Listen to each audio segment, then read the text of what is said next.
আমি আপনাদের সামনে আজকে মিডিয়ার সামনে বলে গেলাম, বাংলাদেশে যদি ক্রিমিনাল র্যাঙ্কিং করা হয়, বাংলাদেশের সবচেয়ে বড় অন্যতম গডফাদার এবং ক্রিমিনাল নাম্বার 1 হলো মির্জা আব্বাস। আজকে আমি বেঁচে আছি বলে গেলাম, মরার পরে আপনারা প্রমাণ পাবেন বাংলাদেশের 1 নম্বর ক্রিমিনাল মির্জা আব্বাস। সে যেইভাবে গতকাল আমাদের উপরে অ্যাটাক করেছে, 1 নম্বর ক্রিমিনাল হলো মির্জা আব্বাস। আমি তারেক রহমানের উদ্দেশ্যে বলবো, অনেকে বলেছে এইভাবে কথা না বলার জন্য। তারেক রহমান স্থায়ী কমিটিতে এরকম একটা সন্ত্রাসীকে আশ্রয় দিল, আরো অনেকগুলা গডফাদার নিয়ে। এই যে ঢাকা 11-তে কি নাম যেন, কাইয়ুম কমিশনার, এমন কোন জায়গা নাই যে দেশে দখল করে। এই যে ইশরাক, জমিদার পুত্র ইশরাক, ঢাকা 6-এ, এইসব সন্ত্রাসীদেরকে তারা নমিনেশন দিয়েছে। এখন আমরা নমিনেশনের জন্য, আমরা তো ভাই চাঁদাবাজি দুর্নীতি কোনো কিছু করি নাই।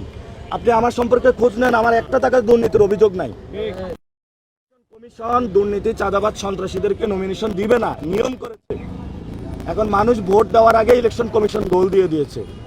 মানুষ ভোট 12 তারিখ আসার আগে ইলেকশন কমিশন ভোট দিয়ে আসে ঋণ খেলাপিদের পক্ষে, দুর্নীতিবাজদের পক্ষে, চাঁদাবাজদের পক্ষে। তো এটা কেমন ইলেকশন কমিশন বাংলাদেশে? আমরা সিস্টেমের বিরুদ্ধে। মির্জা আব্বাস সাহেব যদি আমার পায়ে পা পাড়া দিয়ে ঝগড়া করতে চায়, আমি ওনাকে একটা জিনিসে বলতে চাই যে আমি খুব ভদ্র মানুষ, কিন্তু আপনি আমার ধৈর্যের বাঁধ ভাঙবেন না। আপনি যদি মনে করেন যে আপনার অনেক বড় রাজত্ব রয়েছে, অনেক বড় গুন্ডা বাহিনী, সন্ত্রাসী বাহিনী রয়েছে, এটা দিয়ে নাসিরকে আপনি পিষে ফেলবেন, এটা আপনার ভুল ধারণা। কারণ যে একবার মরে গেছে, আমাদের এটা বোনাস লাইফ। আপনি আমাদেরকে কত মারবেন? গতকাল মেরেছেন, মার সহ্য করেছি। আপনি বলেছেন এটা মিথ্যা কথা, ওরা নাকি করেন। ও ঢুকার পরে বলতেছে মির্জা আব্বাস আমাদের টাকা দেয়, আপনি টাকা দিতে পারবেন?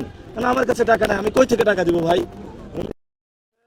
সাবেক হাবিবুল্লাহ বাহার কলেজ ইউনিটের, সেটা মিডিয়ার মাধ্যমে আপনারা একটু প্রকাশ করবেন। এবং ওই কলেজ কমিটি যেটা রয়েছে, ওইখানে দুর্নীতি, চাঁদাবাজি সবকিছু নিয়ন্ত্রণ করে মির্জা আব্বাস। বিকারুন্নাসা নিয়ন্ত্রণ করে, সিদ্ধেশ্বরী তো নিয়ন্ত্রণ করে। এগুলো তো ওপেন সিক্রেট, মানুষ জানে এগুলা। ঢাকা 8 আসনের বাসিন্দারা জানে। মির্জা আব্বাসের যে আমল নামা, এটা বাংলাদেশের সকল মানুষ জানে। তারপরও একটা চোর, বাটপার, চিটার, ডাকাত, মাস্তান, সে যদি বলে আমি ভদ্র মানুষ, তাহলে আমরা কোন সমাজে বসবাস করি? এই জন্য আমি বলবো, মির্জা আব্বাসের বিরুদ্ধে আমার কোনো অভিযোগ নাই। উনি ভালো মানুষ। খালেদা জিয়া ছেলে তারেক রহমান অনেক ভালো মানুষ, সমস্যা নাই। কিন্তু বাংলাদেশে ওনারা চাঁদাবাজি, দুর্নীতি, সন্ত্রাসী, এগুলা ওনাদের বন্ধ করতে হবে, দাঁড়াতে হবে। আমি এগুলোর বিরুদ্ধে দাঁড়িয়েছি।